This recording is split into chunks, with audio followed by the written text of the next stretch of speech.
Hello everyone, देखिए अब question number 14 देखो ये क्या कहता है। Right the dimensions of A and B in the relation p equal to में दिस, और वेयर क्या कह रहा है, p is power and x is distance.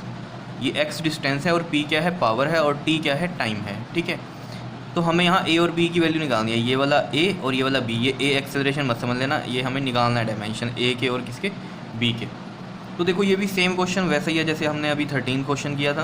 तो होमोजेनिटी ऑफ प्रिंसिपल वाला बात थी कि सेम काइंड की क्वांटिटी क्या हो सकती है, ऐड हो सकती है, सब्ट्रैक्ट हो सकती है या कंपेयर हो सकती है। तो देखो जैसे यहाँ पर चलते हैं हम, तो यहाँ पर हमें साफ पता चल रहा है ये x क्या है, हमारे पास डिस्टेंस है। ठीक है, तो ये डिस्टेंस हो गया। अगर ये डिस्टेंस है देखो, तो ये वाला भी क्या होगा, आपके पास डिस्टेंस ही रहने वाला है, क्योंकि डिस्टेंस का स्क्वायर सब्ट्रैक्ट हो सकता है किस में से, डिस्टेंस के स्क्वायर में से।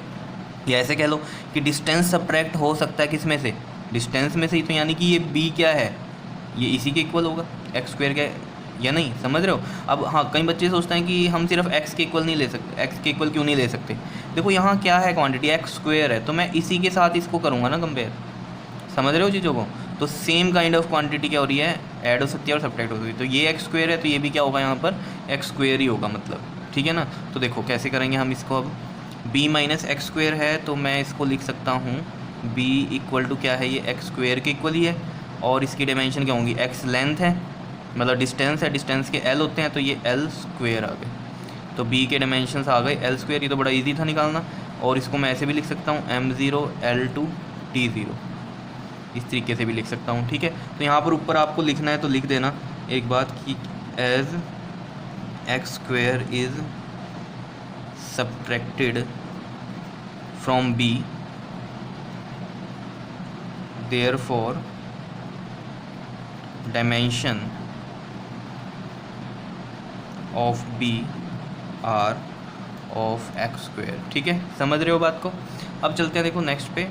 अब हमें a की वैल्यू भी चाहिए, a के डायमेंशन चाहिए। अब इसको किसके साथ करें, ये तो मल्टीप्लाई में हो रहा है, समझ रहे हो। मल्टीप्लाई वाली तो नहीं है चीज़ हमारे पास, कुछ भी मल्टीप्लाई तो कोई की टर्म किसी के साथ हो सकती है। कहीं सोचो ये a टाइम के इक्वल होगा क्योंकि ये टाइम से मल्टीप्लाई हो रहा है। मल्टीप्लाई नहीं, मल्टीप्लाई कुछ भी हो सकता है। ऐड सब्ट्रैक्ट और कंपेयर जो होती है वो सेम काइंड ऑफ क्वांटिटी होनी चाहिए। मल्टीप्लाई कोई टर्म किसी से भी हो सकती है। ठीक है, तो यहाँ से मैं a इक्वल टू टी नहीं लिख सकता। ठीक, तो इसको कैसे करेंगे, देखो ये मुझे पता है ये p क्या है, यहाँ पर पावर है। ठीक है, ये पावर जो है ये ऑब्वियस है, तो इधर भी ये पूरी की पूरी क्या होगी, पावर ही होगी। तो मैं इसको रीराइट करता हूँ, देखो ज़रा यहाँ लिखता हूँ मैं इसमें,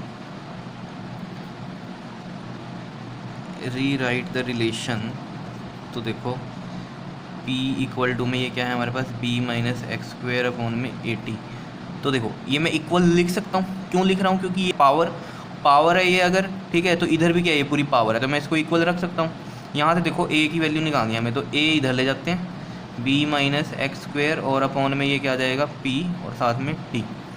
अब देखो यहाँ पे इनकी डायमेंशंस क्या हैं, देखो आपके पास जैसे b माइनस एक्स स्क्वायर है, इसकी डायमेंशन लिखोगे तो b के हमने निकाल ले क्या है, l स्क्वायर, और x के भी क्या है यहाँ l स्क्वायर, यही है मतलब। ठीक है, लेकिन इन दोनों के आप खुद सोचो, कोई चीज़ किसी में से सब्ट्रैक्ट हो रही है, ठीक है, जैसे लेंथ में सब्ट्रैक्ट हो रही है तो आएगी तो लेंथ ही ना, समझ रहे हो बात को। जैसे 3 मीटर में से 2 मीटर माइनस करोगे तो 1 मीटर ही आएगा ना, लेंथ ही रहने वाली है। ठीक है, तो यही चीज़ यहाँ है कि सब्ट्रैक्ट हो रहा है, तो आप जीरो मत लिख देना इसको। ठीक है, हमें ये चीज़ यहाँ देखनी होती है कि एल स्क्वायर में से एल स्क्वायर अगर माइनस हो रहा है तो होगा तो क्या, एल स्क्वायर, जैसे मैंने कहा आपको लेंथ में से लेंथ सब्ट्रैक्ट हो गया, आंसर क्या आने वाला है, लेंथ ही आने वाला है। तो ये एल स्क्वायर है तो ये एल स्क्वायर ही आएगा।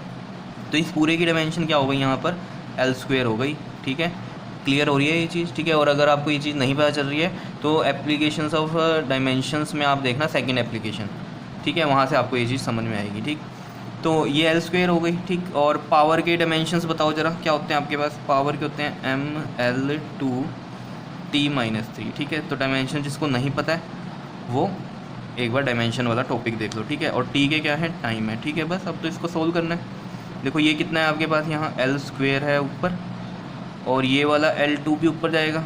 ठीक है, -2 हो जाएगा, लेंथ में से लेंथ सब्ट्रैक्ट करेंगे अगर। ठीक है, तो ये तो हो गया 0, समझ रहे हो ना, L2 है ना, और ये 2 ऊपर जाके क्या बन जाएगा, 0। तो ये इस तरीके से लिख दो आप, या इसको मैं ऐसे सोल्व कर दूँ। देखो पहले ml2 t की टर्म को नीचे सोल्व करो। देखो t -3 है और ये +1, -3 + 1 कितना होता है, -2 होता है। अब देखो इसको m की पावर ऊपर लेके जाऊँगा तो -1 बन जाएगी। बनेगी या नहीं, -1। और L की देखो क्या बनेगी, ये 2 नीचे है, ऊपर जाके -2 होएगा तो 2 - 2 कितना हो जाएगा, 0 हो जाएगा। और ये t -2 है तो यहाँ t कितना हो जाएगा, 2 हो जाएगा, प्लस का 2 हो जाएगा, ऊपर लेके जा रहे हैं ना वैल्यूज़ को, ठीक है। तो ये डायमेंशंस आ गई आपके पास a की। इस तरीके से आपको निकालना है, b की ये आई थी और a की ये आई। क्लियर है, इतनी बात आ रहा है समझ में, क्वेश्चन कैसे करना है, ठीक है। तो इंपॉर्टेंट है ये क्वेश्चन, ध्यान से समझो, ध्यान से करो, ठीक है ईजी, कोई इतनी ये नहीं है कि बहुत मुश्किल क्वेश्चन है, कर लोगे। ओके जी, थैंक यू।